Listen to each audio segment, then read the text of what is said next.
evening participants. As we see that many of the participants are gradually joining, so we'll wait for a few minutes and we'll be starting shortly.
Don't make noise.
હા થઈ ગયું જો તમને અવાજ આવશે અવાજ અહીંયા છે નહીં તો મ્યુટ પર છે મ્યુટ અટાડી દીધો તમારો વિડિયો ચાલુ રાખવો છે કે ઓફ રાખવો તમારું ફેસ દેખાવું જોઈએ ચાલે કે ના મારો જ મારો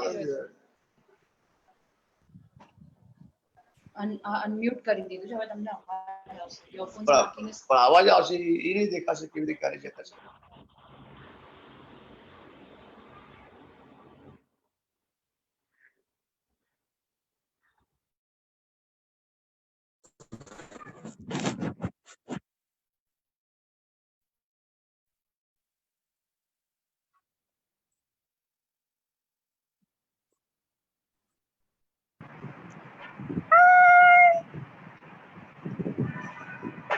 Mejor.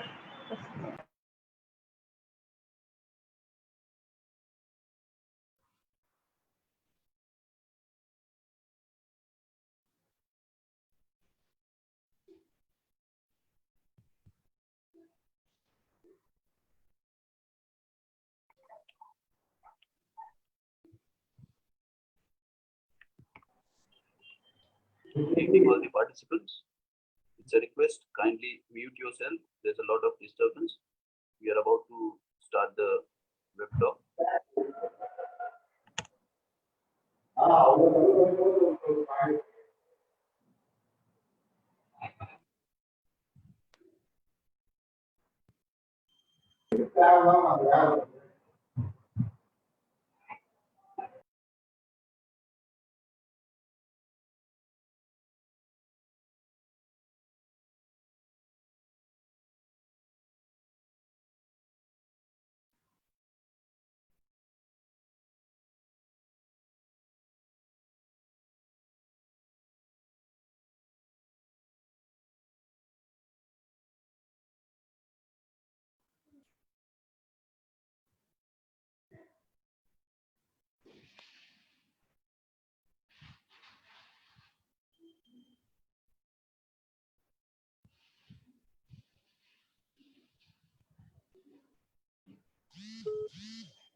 Okay, good evening, everyone. A warm welcome to the Trio Weekend webinar series. As we all know, we have already completed 2 weeks prior to this weekend webinar. And we had this platform for discussion about physiotherapy techniques and case discussion and sharing ideas and views nationally and internationally. So our today's topic is a musculoskeletal condition, rheumatoid arthritis, and the speaker for today's topic is Dr. Alisha Sanjay Lodha. I would also like to introduce our panelists, Dr. Sanjay Parmar and Dr. Hiral Jain. To talk about Alisha Lodha is the owner of Trio Physiotherapy Center, Rehabilitation Center at Charni Road. She's also the Vice President of Trio Physiotherapy. She has done physiotherapy bachelor's from DPU's Net College of Physiotherapy, Thane, affiliated to MUHS. She has done her master's from SDM College of Physiotherapy, Dharwad, affiliated to RGHS. After completing her master's, she went to Switzerland to take a post-graduation course of aquatic therapy. Also, she has done her certification in lymphedema therapy from Tata Memorial Hospital. Currently, she is pursuing McKinsey modules. She has also published a few articles in physiotherapy journals. Not only this, she was invited to China, Guangzhou, as an international speaker on aquatic therapy in neurological conditions.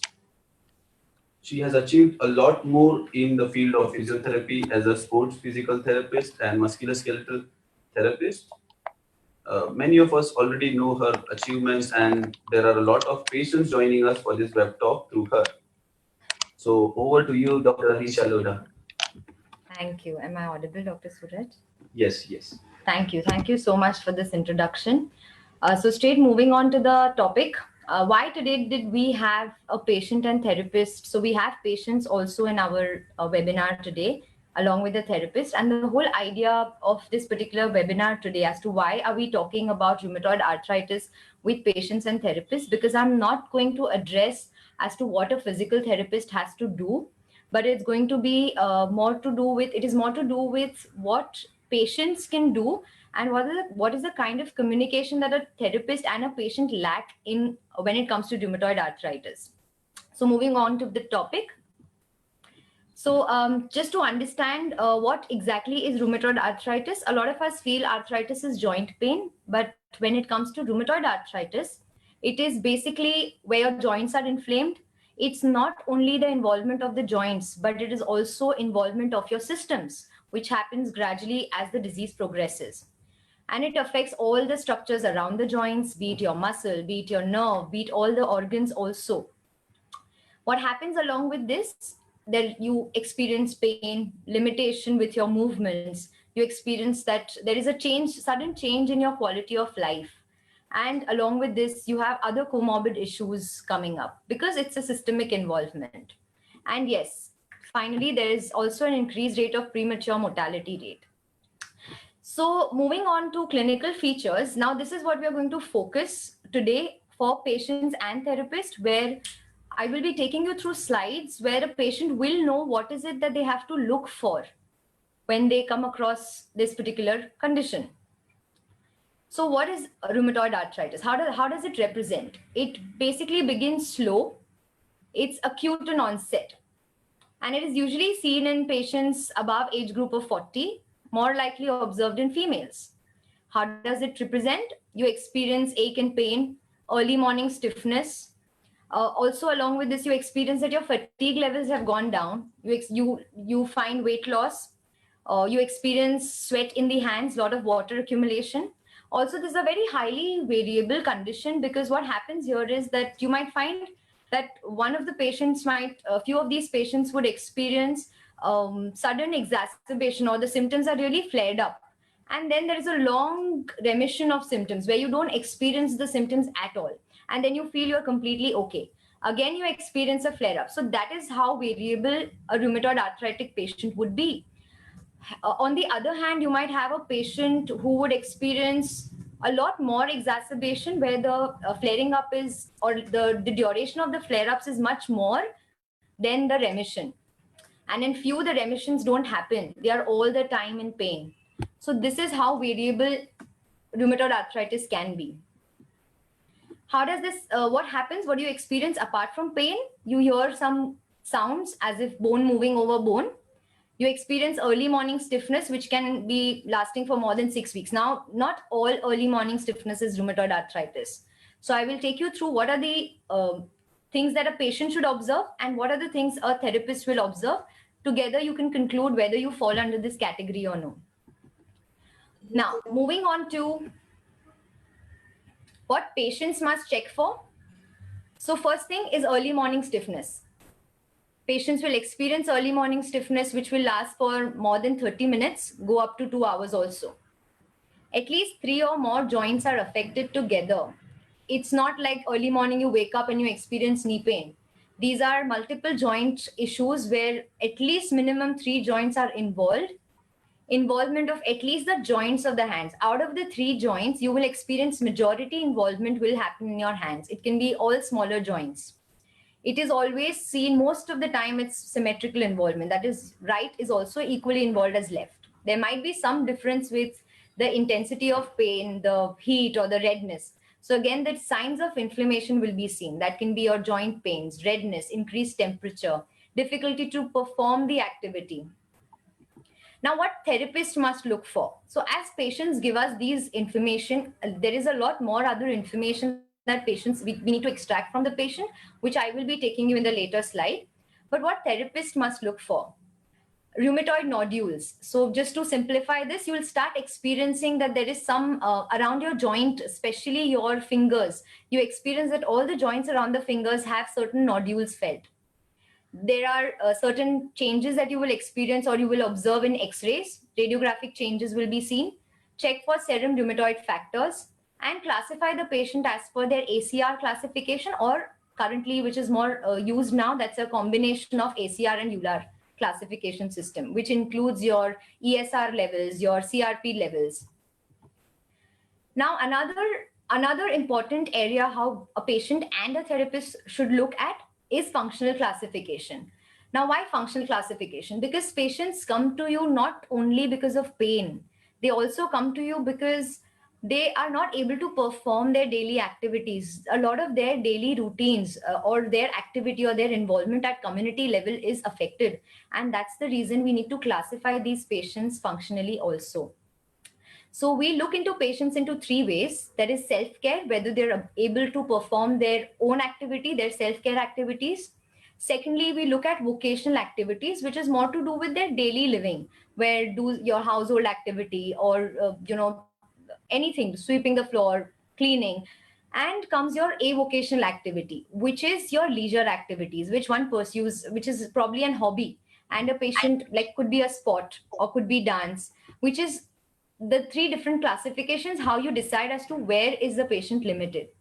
So just to take you through these classifications, patients can also analyze themselves, where do they stand, whether they are able to perform all the 3 things, that is self-care, vocational or avocational. That is class 1. However, what happens later as the condition progresses, patients will be able to perform their self-care activities, patients will be able to do their household activities, also be able to perform their activities at workplace. But there will be limitation in their leisure activities or their hobbies, sports, music, dance. Further, as the condition progresses, you will observe changes with respect to vocational and avocational activities, where performing household activities also become difficult. The only thing you could manage is your self-care activity, grooming yourself, bathing.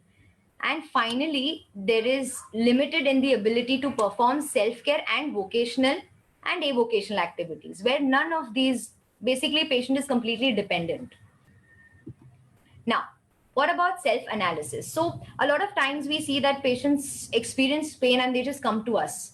But today what we are going to talk about is understand what patients, as a patient, you can do for yourself. It's your own body. You understand. The body will communicate a lot more with you. You know how your joints are or how the activity has been with the body. But what we lack here is we do not know what we need to address, what we need to look for. So what I will do with self-analysis, this is basically, I will take you through what are the changes that are seen in this particular condition. And it is not that everyone will experience this. There is gradually, over a period of time, you tend to experience these deformities if correct measures are not taken. So do not panic about this. The only thing is you need to become more aware as to what are the things a rheumatoid arthritic patient can do. And there's so much more that can be done with these patients. So moving on directly to the articular manifestations, basically here I will take you through what are the involvement in the joints. So as I said, it begins from the fingers. So what will you observe? That there will be changes in your finger. There'll be change in the shape. There'll be change in the activity. You won't be able to grip. So there will be different deformities which happen. And this doesn't happen overnight. It's a gradual process. So it's like you experience pain, you avoid doing the movement, and then you have reduction in the range. So what happens? The cycle goes on. You limit moving, you stop moving, because you don't know what is the ideal pattern of moving, or if there's pain, you might get scared that, okay, if I move more, I will experience more pain. So what happens is over a period of time, and also what happens is that when you're in pain, you tend to still push yourself because you're not aware as to where you need to stop. And because you continue doing the activity, force yourself to perform, and it's very common with women, where you force too much, even when you're in pain, you land up into these deformities because they are more vulnerable at that time. So for physiotherapists, I'm sure you're aware about these terms of trigger finger, swan neck deformity, boutonniere deformity. For patients, I will take you through the images of these deformities so it is easy for you to visualize and observe what happens. So one thing, if you can see here, is the fingers, how the shifts are happening. If you see the fingers moving to one side, the first image. The second image below on the right, look at the very smallest joint there. It's completely bent. So these are few deformities that you will observe in rheumatoid patients.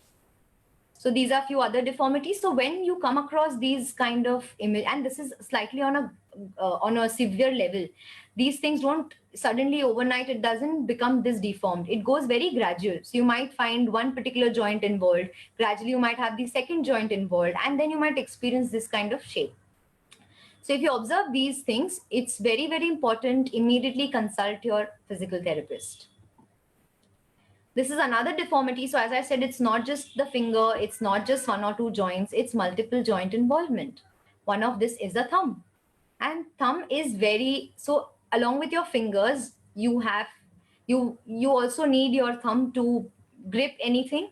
Like if you have to lift something heavy or lift something, hold something for a longer period of time, you need to have good grip strength. And if there's any deformity, not only in the fingers, but also in the thumb, you might experience this difficulty to perform activities. You might find it difficult to perform fine movement activities like buttoning or tying your laces. You might find difficult to probably hold a glass for more than 10 minutes. That is because of these deformities. So moving on slightly to the above, that is your wrist joint. So here what you might commonly experience is the pain in the wrist. So again, these deformities, what I'm discussing is not only that a rheumatoid arthritis patient can have. These are the deformities which can be because of many other multiple reasons. But since today we are focusing on rheumatoid arthritis, whatever deformity I'm addressing is with respect to rheumatoid arthritis. So when you experience that suddenly your hand grip is weak, you're not able to hold the object, you don't find the accuracy with which you would probably perform the activity is affected. It could either be that there is pain and that you experience pain in the wrist, which further stops you from doing the activity or the movement. You need to consult your physical therapist. When I talk about tendon rupture, there are a lot of pulley-like structures or rope-like structures in our hand. They go from your hand, they go to the fingers. And that's why your movements are so smooth, because of the slide glide movement that happens between the joints. But because there is a rupture or there is a damage to this rope-like structure, it becomes difficult for you to generate that force. So and these are things which patients can observe. As I said, you know your body more than anybody else. You know what are the activities, how you're able to perform. Now, moving on to the next, that is shoulder and elbow. So what happens is your symptoms start to appear from distal, that is from smaller joints.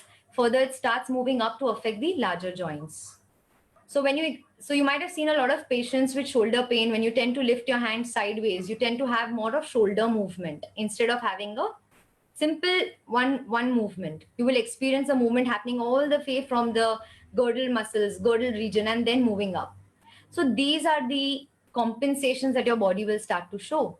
When you start observing these compensations, do not wait for it to get better.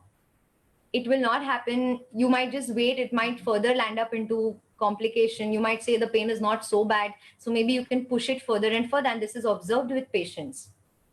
Do not hold on, do not wait for it to get worse, because you need the right suggestion, right kind of treatment at that very moment.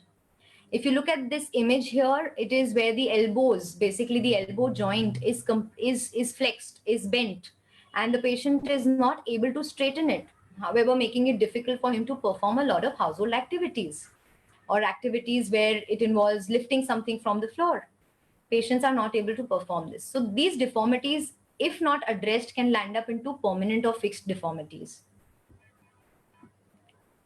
Moving on to the neck region, this is very, very important as a physical therapist and as a patient. A lot of patients gradually. Excuse me, just a second. Sorry to interrupt. Can you please stop the share slide and reshare because we cannot see the slideshow on the YouTube channel. So please request you to stop the share and again share it.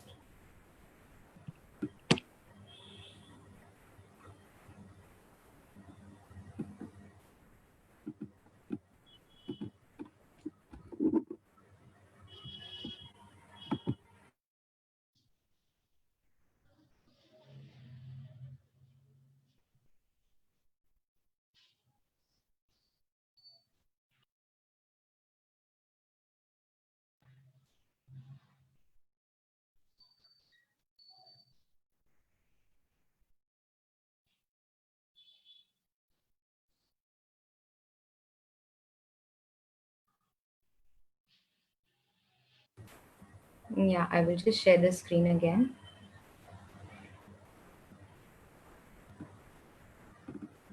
Yeah, it's because the viewers on YouTube, they were actually requesting. No problem. Yeah.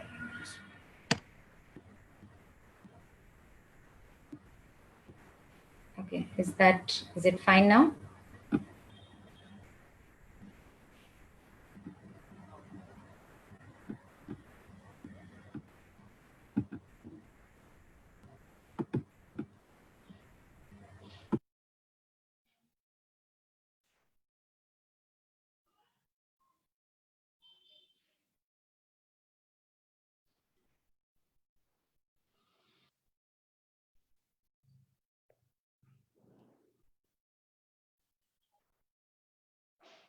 Okay. Screen share. Can you see it now?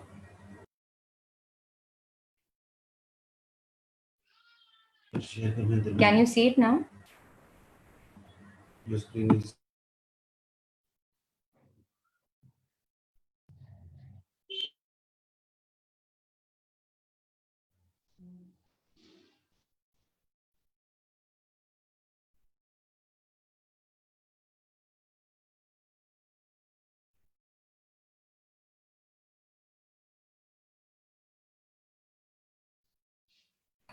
सब कुछ अच्छा है, tension.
Yes.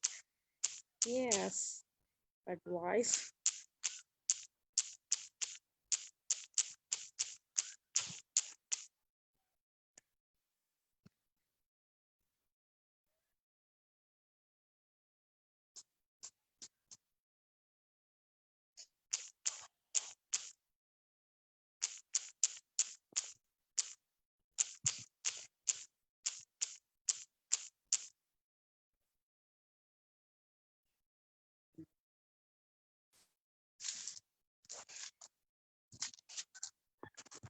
There's been some issue with my device. So anyway, I'm operating from the other device now.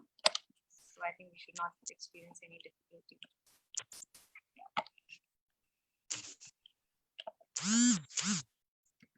So we've covered these topics here. And yes.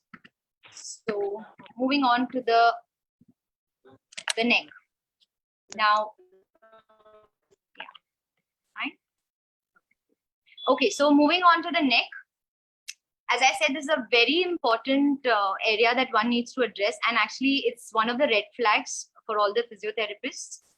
When patients experience neck pain and gradually you experience changes in sensation in the hands, you experience you start observing changes in the grip, you need to get into proper neurological assessment. Your neck is really, really sensitive. The upper spine, basically the upper cervical spine, is actually very sensitive, and that's when patients will start experiencing pain, postural changes. They'll start experiencing changes with grip strength or performing the other activities.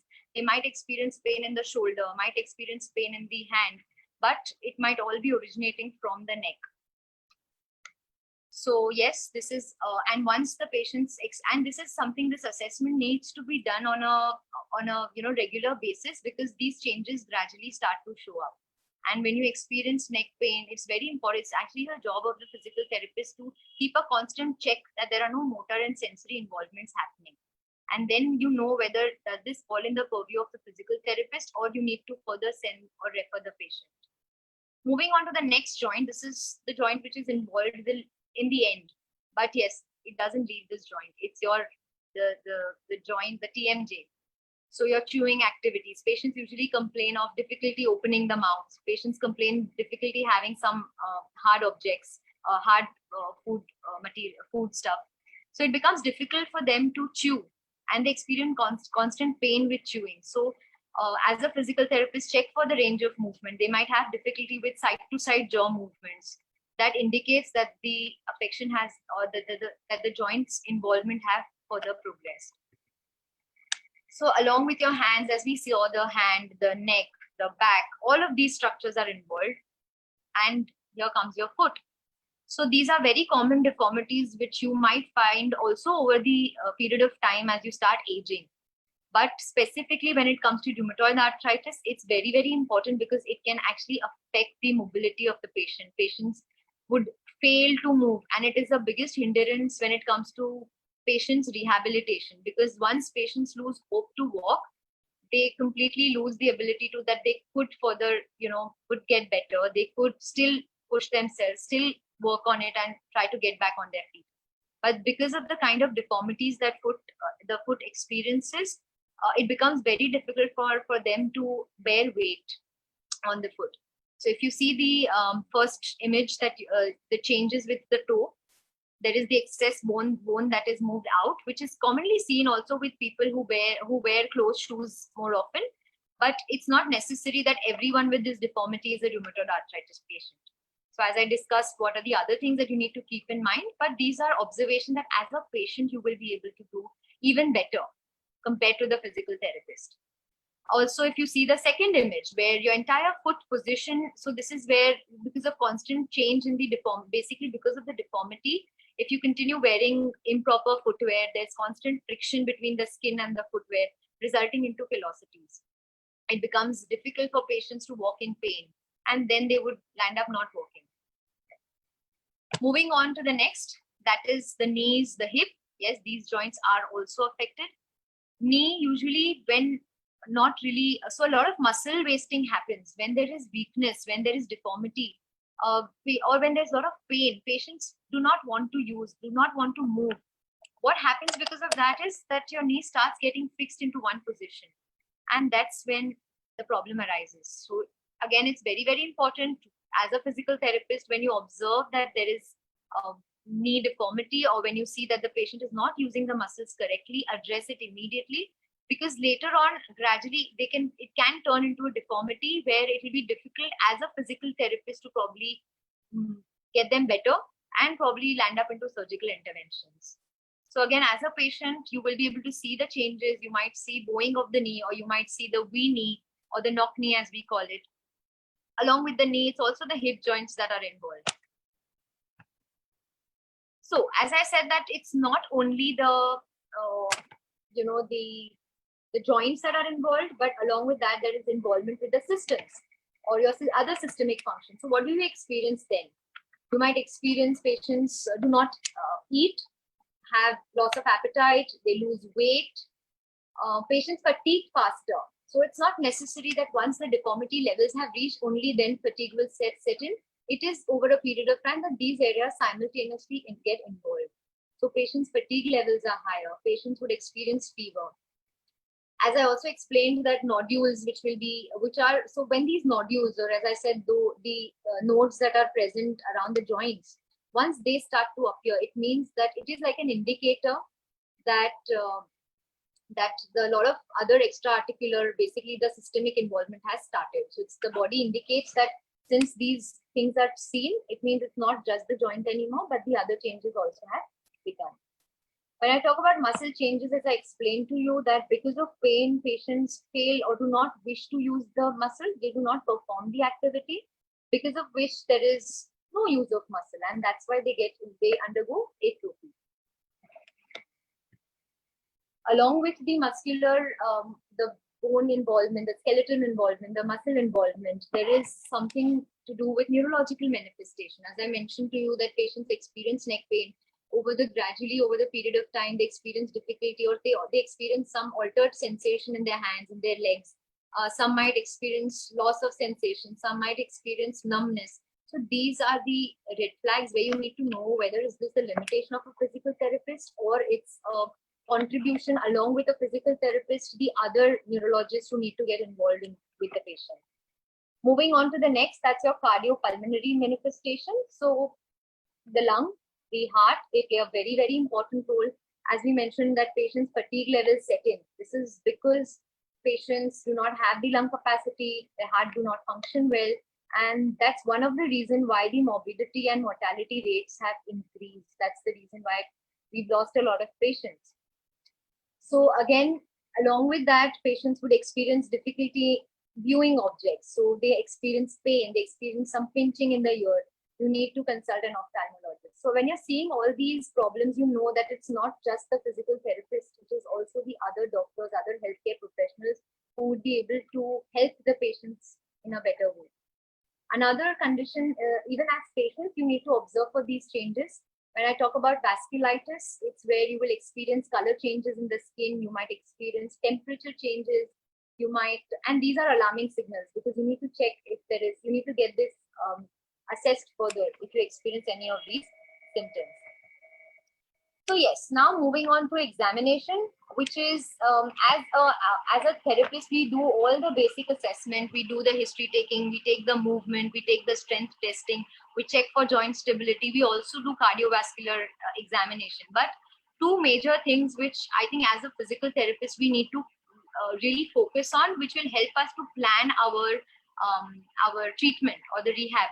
So that is the psychological state of the patient. There are a lot of scales that you can, go with for the patient. There are a lot of scales which you can use, which are patient oriented and which are also therapist oriented. So you can choose those scales, put the patients onto those scales and check for regular, how is the improvement seen. So basically outcome measures are very, very important.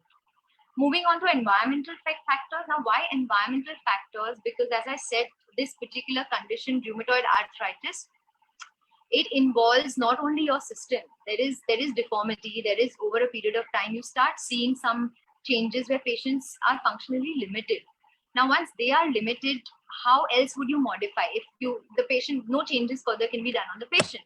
So the other way how you can actually work on the patient is by changing the environment. So what are the modifications that you can do? So you need to check for the environmental factors. Where do they stay? How is their work environment, or how is their household environment? And what are the, in fact, you should also know what are the patient's daily activities, what are the things the patients like to do. How can you modify that? So how a table can be placed, whether the patient needs a modified chair, or all of these creative things come up only when you are aware about the patient and the environment. So as I said about the outcome tools, it is not only to be done by therapist. A physical therapist can, of course, take you through a good number of, there are a lot of scales that you have, but there is an app that even patients can use. It's called the DAS 28.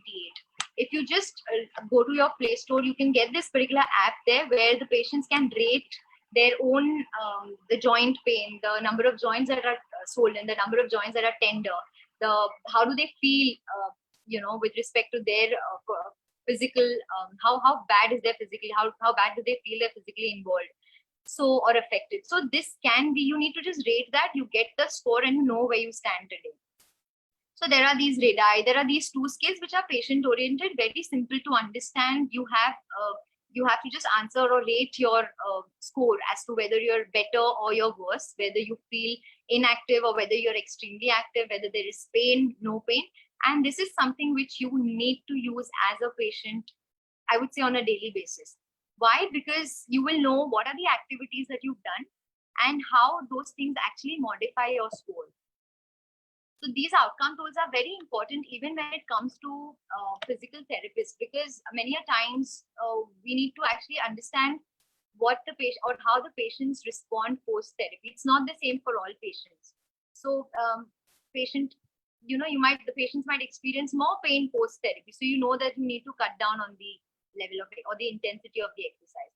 So these things have an objective data. Use DAS, use radii. These are very good scales that patient and a therapist can use. A lot of patients do not visit therapists every day. So at least you can yourself, patients themselves can monitor their pain score, their activity level or their disease level. Now, what are the myths that a lot of patients, therapists have? So one is live with it, nothing can be done. It is not true. I understand it's a chronic problem. It is a progressive problem, but a lot can be done, which you might have experienced and you'll know even a lot more when we talk about rehab. But a lot can be done with these patients. You can actually delay the progression or delay the time that it would take to actually worsen can be even better if you know what the right thing has to be done. Will get functionally dependent. Now, again, as I said, if you know what are the right things, and this has to be done from the beginning, the moment you know that a patient is rheumatoid arthritic, it is very important to educate the patient for everything from start to end, because these things, they come up gradually. If patients are aware as to what are the things that would happen, you can actually take precautions. You'll know whether you need to prevent, how do you prevent it, or whether if you've got this particular problem, can you work on it, or can you look for some other modifications. So these are different things that you need to analyze. Rheumatoid arthritis only affects joints. So this I've cleared before in the previous slides, that it's not only the joints, it is also other systems. So it will be easy for you to relate that rheumatoid arthritis can cause these problems. Osteoarthritis is equal to rheumatoid arthritis. It is not true. As I mentioned, that rheumatoid arthritis, multiple joints involved, both sides involved. Osteoarthritis commonly you experience in the knee as an aging process. So there is a lot of difference between the osteo and rheumatoid arthritis. And finally, if you feel better, medication is no longer necessary. Yes, a lot of patients abruptly stop their medications, have after effects, and then the body doesn't respond to further medications. So please, patients, you do not have to cut down on your medications. You need to have proper follow-ups, whether you need to taper it, whether you need to add on to the dose. If you feel better, it is not just physical therapy, or it is not just RA itself, it is also the contribution of medications in your pain or your disease level. Now, yes, we are not going to talk about pharmacological management, but I would want to address what are the non-pharmacological management or the treatments that we all follow. that is electrotherapy, where you give a lot of machines. Yes, of course, as per researchers now, there is a less evidence for use of machines, but there are cases where you need to where the patient is just not able to move, but you need to maintain the muscle activity. You might go on with these stimulators. What are the other therapies that we go through? I will take that in detail in the coming slide, because this is something where a patient and a therapist need to equally be involved. Moving on to team approach, you might have known that what happens throughout this disease process, it's not just a physical therapist's job, or it's not just the doctor's job or a rheumatologist's job. You require a team of occupational therapists, you require a team of orthopedic surgeons, you might require neurologists, you might require nutrition. Yes, that plays a very important role. You require diet consultation. So psychologists, because it has an impact on your psychological level also. So it's a team approach, and it's very important to keep all of them in loop when you're dealing with these patients. Moving on to therapeutic exercises, weight management, fatigue management. These are other areas that you need to address. So it's not just muscle strength. It is an overall systemic approach that one needs to give. That is not only the muscle, or not only the bone, or not only the deformity. Your weight control is important. A lot of studies say that diet control really helps, but not eating is not the solution to this pain. A lot of myths also have that there are a lot of beliefs that if I don't eat, it will be better. It doesn't hold true. Yes, and a lot of functional training or functional exercises are very important, because ultimately the patient needs to get back to his function. So what are those specific exercises that you need to do? And fatigue management plays a very, very, very important role, which I will be addressing now. What are the things that patients can do? It's very important whether you are taking physiotherapy sessions or whether you're not taking. These are the things that you can do it for yourself. One is daily charting. What I would advise patients to do is at least have a chart with all the activities that you do throughout the day. If there's anything new that you've done, and what is the response to it throughout the day. If you've experienced that there's been more pain, if you've experienced there's been less pain, or what are the things that have made you feel better, or what are the modifications that you've done, what are the symptoms that you experience, say early morning, evening, what are the different changes that your body is going through. Make a chart of that. It is very, very important, so that when you consult any other doctor, at least they have an entire review of how the conditions are progressing. What are the things that showed up first, or what is the relation between what information the patient is given. So how do we plan our protocol, or what are the expected changes, or future rehab that you can plan. And secondly, energy conservation technique. Please write this down. This is very, very important. This is going to help you to independently do all your activities. So what are the 4 things? That is planning, positioning, pacing, and prioritizing. When I talk of planning, where you need to plan your entire day, you need to plan what is it that you want to do today, depending on how you are, how your condition has been early in the morning, and how it is, throughout the end of the day. So you need to plan your day. Positioning, that, okay, before positioning, I would talk about prioritizing, where you need to prioritize your tasks. So you need to know that if you're very good early in the morning, if your joint pains, or if you do not experience, you're fresh in the mornings, you do not experience limitation in the morning, choose to do the important task at that time. You need to also prioritize not just with scheduling the task, but also you can break it down to if the task involves upper body, and then some other task involves lower body. So you need to have that gap. Maybe one activity which involves more of your upper body, you can do that activity first. Then you can choose the next activity which involves going to the market, buying something, or standing, or cooking, where you probably need to stand for long. Then you probably go back again to your upper body activity. So that understanding of how do you plan your activity throughout the day, and prioritizing. Also prioritizing, I would want to address that it is not only that everything has to be done by you. For a lot of women, you need not do everything. If you have help, please ask for it. Do not overdo it. Do not strain your joints. Pacing, as I explained to you, that you need to have this change of activity from upper body to lower body to rest. It's very important to put rest frequently in between your activities, so that you're able to perform these activities over a period of time. If you continue doing this without any rest, or continuously performing the activity, you might experience that you would not be able to do this for a longer period of time. So pacing is very, very important. And finally, positioning. Now, positioning is important. I will take you through some different ways how you can focus on positioning and prevent deformity. So when I talk of positioning, say you are performing a lot of activities. It's been 1 year, 2 years, 3 years. And gradually the condition progress where it becomes difficult for you to perform the activity, probably because of deformity. So how do you position your body, or how do you position the things around you? How do you position the things around you which will make it easy, and you'll be able to perform this efficiently, perform your tasks efficiently. Okay. Yes. And finally, analysis of pre and post physiotherapy sessions. This is very important for a physical therapist and for patients. So after your physiotherapy sessions, if patients experience increased pain, we need to understand that body is not yet ready for it. You need to cut down on your intensities. Okay, so this again, pre-session, how does the patient feel? What are the limitations patients are experiencing? And post-session, what are the things that one can do? So that will help you to plan on a daily basis. So this is not a fixed protocol that this has to be done. It changes, it varies patient to patient and from every session to session. Physiotherapy management. Yes. So again, here I will highlight two important things. One is patient education and activitic therapy.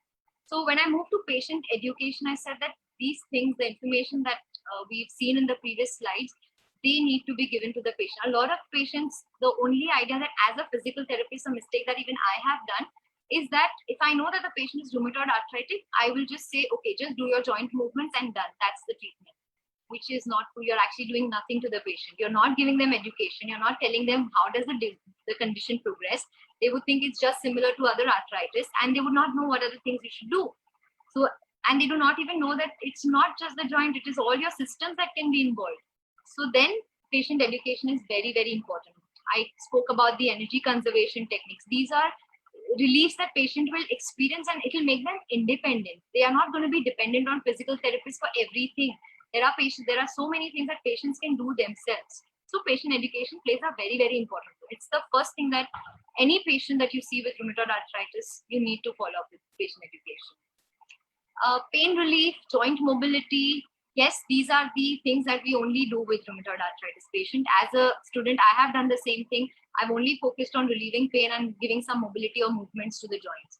But that doesn't hold true for all the rheumatoid arthritis patients. And as the condition progresses, all the other things also need to be considered.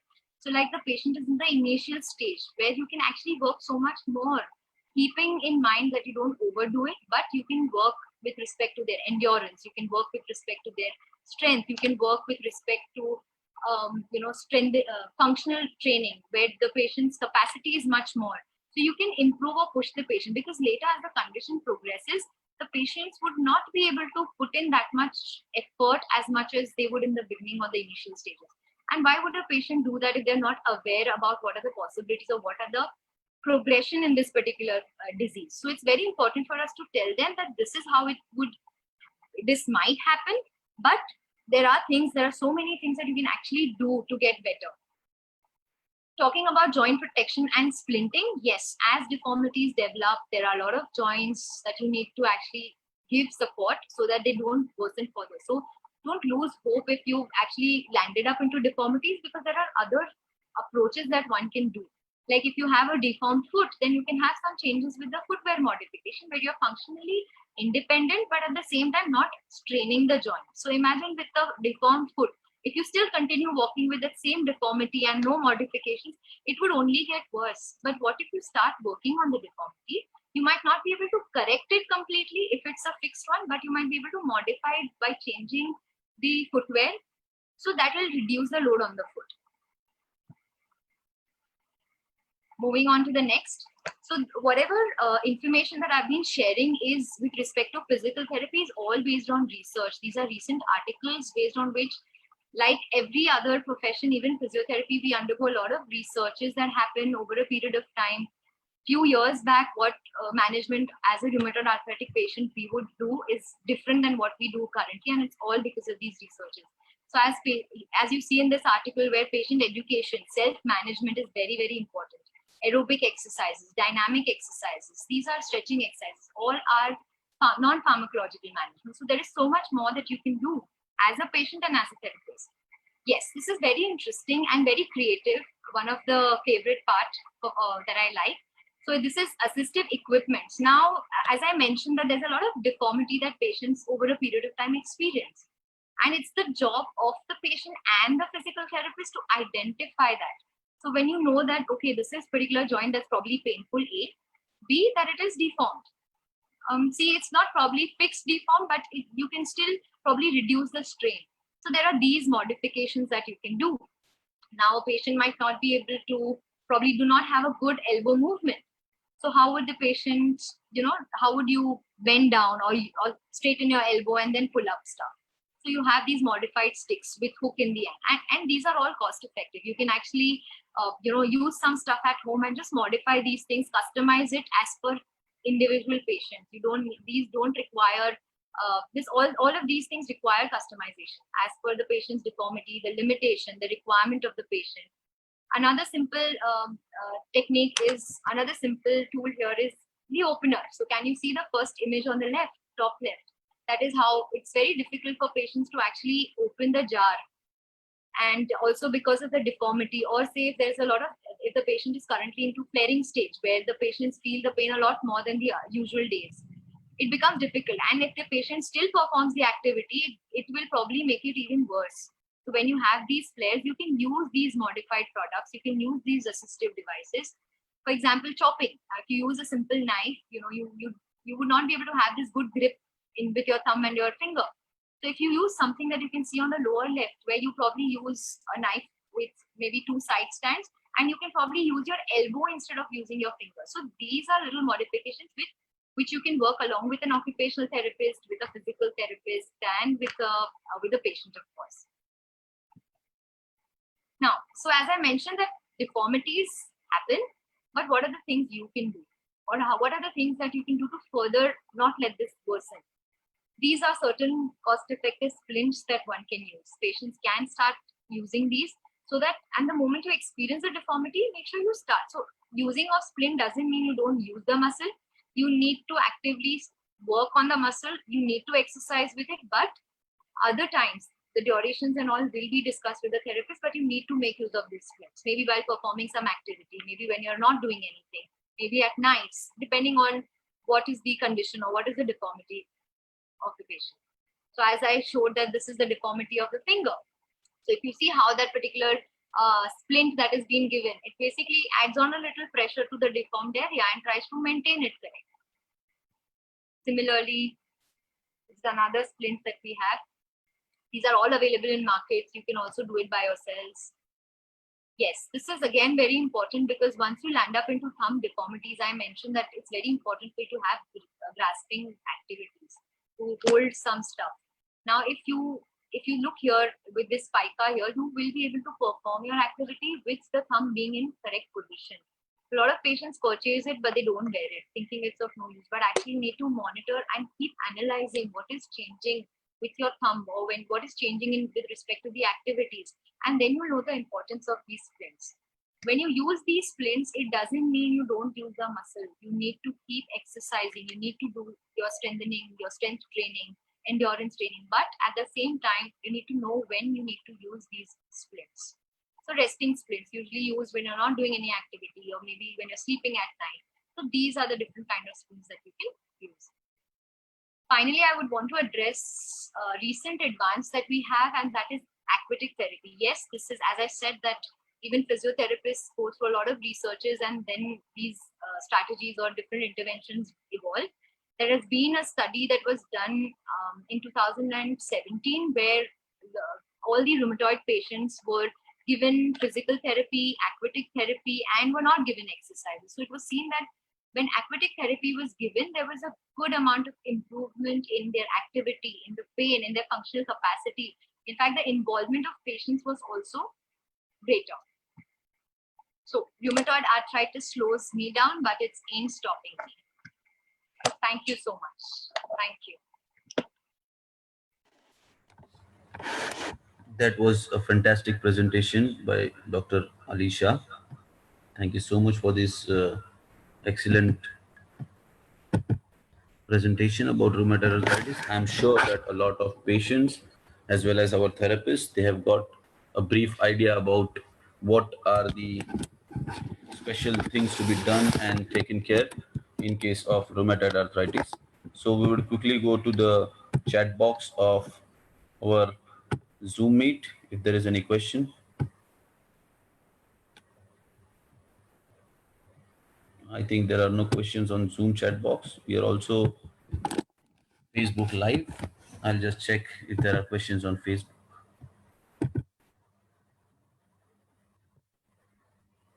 Any participants interested in asking any question can unmute themselves and ask a few questions. Oh, I think there's one question we have. What's the protocol for aquatic therapy, as in how many hours per week? So yes, I forgot to mention that aquatic therapy is not the only treatment in rheumatoid arthritis. It is like an adjunct. So as I said that physical therapy is required, diet is required. Likewise, aquatic therapy is also required, and this changes with respect to patients. So it's not that every patient needs to get into aquatic therapy. Not necessary that every patient requires aquatic therapy on a daily basis, but many a times when patients don't respond on land, you would increase the frequency of exercising in water. Of course, because in water, patients experience less pain, patients' mobility is more because of the properties that a water provides. Patients don't feel their own body weight. So that's the reason why it becomes very easy for patients to work and perform. But it is very, very important where when you take these patients in water, the patients at that time would not experience pain. You might also really go with the flow and continue doing the exercises. But post the exercise or post aquatic therapy, you might experience that patients have a lot more pain because you've overdone it. So that you will know as you start seeing the patient. You'll know every patient is different. So you know that if this particular patient has this particular deformity, is not responding on land, is not exercising well, or the patient is demotivated, so then water becomes one of the adjunct. Yes, I hope I've answered your question. Yes, definitely. Great. Yeah, okay. There's another question in the chat box. If you can address it. Yes, sure. So at which stage of rheumatoid arthritis is aquatic therapy helpful? Again, as I said that when we look at their functional limitations, or say when we look at from the beginning till end, you can have patients in stage 1. And if you have good facility to as to how do you get the patient inside, how do you get the patient out, having all those facilities, you can also have the patient in stage 3 or 4.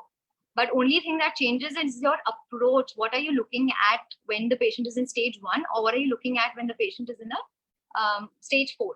So depending on that, you can start. So yes, taking the patient in 1, 2, 3, 4 is okay. But how do you take the patient? How will you transfer the patient? If you have those facilities, I would advise to go for it. But if you do not have the facility, because it becomes difficult, and when you expect a rheumatoid patients, we know how fragile they are. So you lifting them, taking them inside, getting them out, if anything goes wrong, I would personally would suggest that try to work or use some other techniques. Yeah. Another question, Dr. Alisha. You mentioned the name about assistive devices. Yeah. So assistive devices as such, there's nothing specific I would say, because it will all change with what you're actually looking at. So as I mentioned, now it's different. What I shared with you are also images of abroad, like you have a jar opener, or you have a long stick, or you have a short stick. So as I said, you can customize all of this, where you can change what is the requirement of the patient. There's no specific name as such that go and purchase. As I said, that it's not a fixed tool. You need to modify. You need to probably increase the length of the device, or you need to shorten or maybe increase the girth or the circumference of the handle. So all of that will change with respect to your requirement.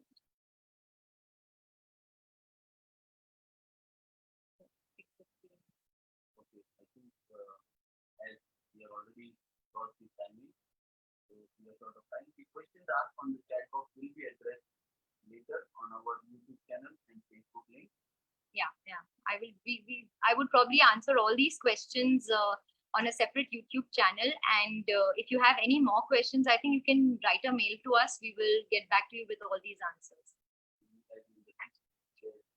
Yeah, it's already shared in the mail as well. Thank you. Thank you so much.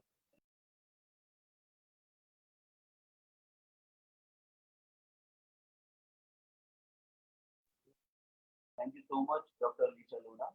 So, as we have already went through a few questions, and as mentioned by Dr. Alisha Lodha, she will be addressing the questions in the YouTube channel and Facebook page of our trial. So, we would like to thank our panelists, Dr. Sanjay Parmar and Dr. Hingal Jain. We would also request participants to give their feedback on the Facebook and YouTube channel. Thank you so much, Dr. Alisha Lodha. Thank you. Thank you so much, participants, for joining us. Thank you. Thank you so much to our technical team,